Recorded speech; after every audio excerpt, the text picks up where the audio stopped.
Lateinos 6 and 66, the pagan Roman Empire and the papacy as the beast. Revelation 13:18, the number of the beast. Revelation 13:18 states, "Here is wisdom. Let him that hath understanding count the number of the beast, for it is the number of a man, and his number is 666, KJV. The earliest interpretation of the number 66 as Lateinos comes from Irenaeus, Against Heresies, Book 5, Chapter 30. Irenaeus suggested that Lateinos adds up to 666. L 30 A 1 T 300 E 5 I 10 N 50 O 70 S 200 equals 666. Irenaeus associated this with the Latin-speaking Roman Empire, identifying it as the kingdom that would be tied to the Antichrist.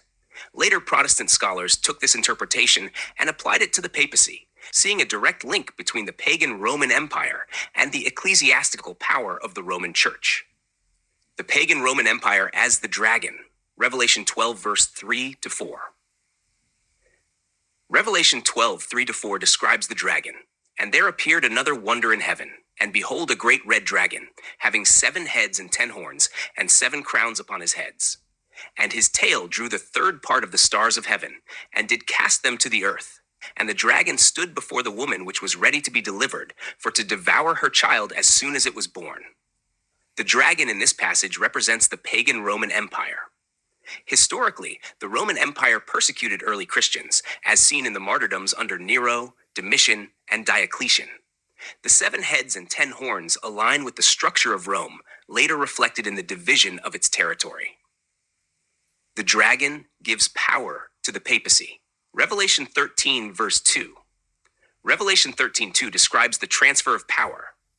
And the beast which I saw was like unto a leopard, and his feet were as the feet of a bear, and his mouth as the mouth of a lion. And the dragon gave him his power, and his seat, and great authority. This verse reflects the historical reality that the pagan Roman Empire gave its authority to the papacy. The transition was not to the Holy Roman Empire, but to the Bishop of Rome, who gradually gained supremacy. The collapse of the Western Roman Empire in 476 AD left a power vacuum. Over time, the popes took on the role of rulers, exercising both spiritual and temporal power. Even the Byzantine Empire, though an eastern continuation of Rome, recognized the growing influence of the papacy. Emperor Justinian, 527 to 565 AD, legally recognized the Pope as head of all the holy churches, further solidifying papal authority. This corresponds with the beast receiving power from the dragon. The papacy as the beast, the Holy Roman Empire. The papacy, through its political and religious control, became the beast of Revelation 13. The Holy Roman Empire, established in 800 AD under Charlemagne, was a direct result of papal influence. This empire was not a continuation of the pagan Roman Empire, but an entity that existed due to papal coronation and authority. The Protestant Reformation reaffirmed this identification, with reformers like Martin Luther, John Calvin, and others calling the papacy the Antichrist. 2 Thessalonians 2, 3-4, the man of sin. Paul warned about the rise of a great deceiver. Let no man deceive you by any means, for that day shall not come, except there come a falling away first, and that man of sin be revealed, the son of perdition, who opposeth and exalteth himself above all that is called God, or that is worshipped, so that he as God sitteth in the temple of God, shewing himself that he is God. 2 Thessalonians 2, verse 3-4. The Pope claiming authority over all Christians and being addressed as Vicar of Christ fits this description. The papacy exalted itself above kings and claimed divine authority, fulfilling Paul's prophecy. 2 Thessalonians 2, 9-10, deception and false miracles. Paul continues, even him, whose coming is after the working of Satan, with all power and signs and lying wonders, and with all deceivableness of unrighteousness in them that perish, because they received not the love of the truth, that they might be saved. 2 Thessalonians 2, 9-10. The papacy, through its false doctrines, indulgences, and corruption, deceived many. The Roman Church's claims of miracles and authority over salvation align with this warning. Revelation 19, verse 20, foretells the beast's judgment. The Protestant interpretation sees this as an earthquake and volcanic eruption that will occur at the second coming of Christ. This event will destroy the city of Rome and the papacy. Transition of power to the papacy.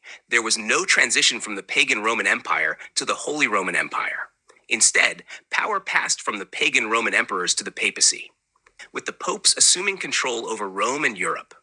This can be seen from the decrees of Justinian and Phocas, both of whom legislated in support of the papacy. The former was the period 529 to 533, when Justinian proclaimed the supremacy of the Pope of Rome over all other bishops. The latter was the period 606 to 610, when Phocas endorsed the proclamation of Justinian. The Holy Roman Empire only formed later under the papacy's influence in 800 AD. Conclusion. The traditional Protestant interpretation, rooted in Irenaeus' identification of Lateinos, shows that the number 666 originally pointed to the Latin-speaking Roman Empire. The Western Roman Empire, which had been declining for centuries, faced increasing pressure from Germanic tribes and internal problems. In 4476 AD, Odoacer, a Germanic leader, deposed the last Western Roman emperor, Romulus Augustulus, effectively ending the Western Roman Empire. Over time, the identity shifted to the papacy, which took on the power and authority of the dragon.